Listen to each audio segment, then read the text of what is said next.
Samantala sa iba pang mga balita, pumanaw na si Stephanie Nicole Elia, ang 7 taong gulang na bata na biktima ng ligaw na bala noong pagsalubong sa bagong taon.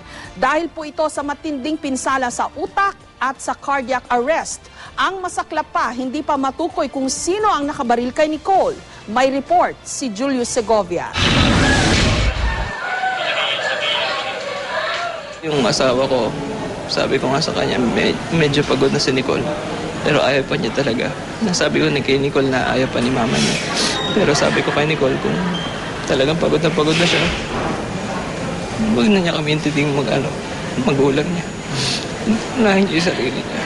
Sa murang edad, nagtapos ang buhay ng 7 taong gulang na si Stephanie Nicole Elia, ang batang biktima ng ligaw na bala sa Caloocan sa kasagsagan ng pagsalubong sa bagong taon. Dinigang panaghoy sa loob ng close monitoring unit ng East Avenue Medical Center sa Quezon City, kung saan binawian ng buhay ang bata. Ang lolo ni Nicole, halos simatahin sa sobrang sama ng loob. Pagpapahirap nito kay Nicole, sana siguro masaya ka na. Ikaw ang pinagmulan ng paghihirap ng aking apo. Pagbabayaran mo yan sa Panginoon at sa batas ng tao.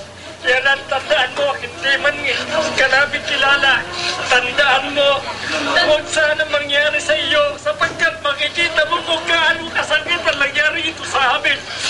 Ayon sa mga doktor, nagkaroon ng severe cerebral o brain injury si Nicole. Ang balang tumama kay Nicole, tumagos daw sa kanyang utak, dumaan sa likurang bahagi ng mata at bumaon sa kaliwang pisngi. Hindi na raw kinaya ng bata ang ikawalo at huli nitong cardiac arrest. Sa katagalan, paulit-ulit, tumigil ang puso, CPR, tumigil ang puso, mag-CPR, babalik siya. Tapos yung pangwalo, kaninang 2:00, ay sa tingin namin masyadong very close na yung interval ng pagtigil ng kanyang puso. Nakita natin na hindi na niya talaga kinaya yung kanyang brain injury. Sa mga nakakita, talagang sana tulungan nila yung anak ko.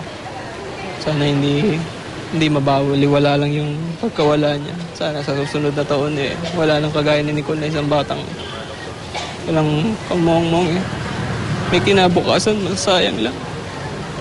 Sa pagpapatuloy ng investigasyon, 6 na slug ng kalibre 45 na baril ang narecover ng mga pulis mula sa 3 magkakalapit na lugar kabilang ng area kung saan tinamaan ng ligaw na bala ang batang biktima. Ayon sa Caloocan Police, bukod kay Nicole, 2 iba pa ang tinamaan ng ligaw na bala sa Barangay 180 at Barangay 185. Ihilingin daw nilang makuha ang slug na tumama sa ulo ni Nicole para malaman kung galing sa isang baril ang naturang slug at ang iba pa nilang narecover. Base sa ginawang triangulation ng mga investigador, may layong 75 hanggang 100 meters ang maaaring pinanggalingan ng ligaw na bala na nakapatay kay Nicole. 2 individual ang iniimbestigahan ng mga pulis na maaaring nagpaputok ng baril noong pagsalubong sa bagong taon. Pero tumanggi muna silang pangalanan ng mga ito. May inaasahan na rin daw silang listahan ng mga may-ari ng baril sa lugar ni Nicole. Hindi pa natin alam kung saan nanggaling na baril, kung anong klaseng kalibre ng baril. Kaya po ang magbibigay lang po ng ninaw doon ay yung autopsiya at saka yung ballistics examination na isasagawa ng PNP. Ang makikita lang po natin ditong sa Gabal siguro kung yung firearm na ginamit ay unlicensed.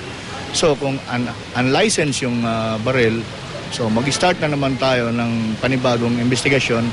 Samantala, nagpaabot ng pakikiramay ang Malacanang sa mga iniwan ni Nicole. Aatasan daw nila ang PNP na maghanap ng solusyon laban sa mga irresponsableng may-ari ng baril. Yung mga pulis talagang habulin talaga doon. Patuloy po yung kampanya. The injuries and also the number of firing have considerably gone down this year.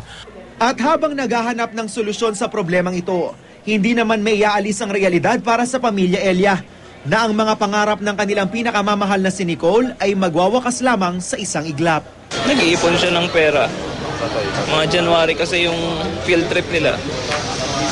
Sabi niya mag-iipon siya ng pera para makasama siya ng field trip. Julio Segovia, GMA News.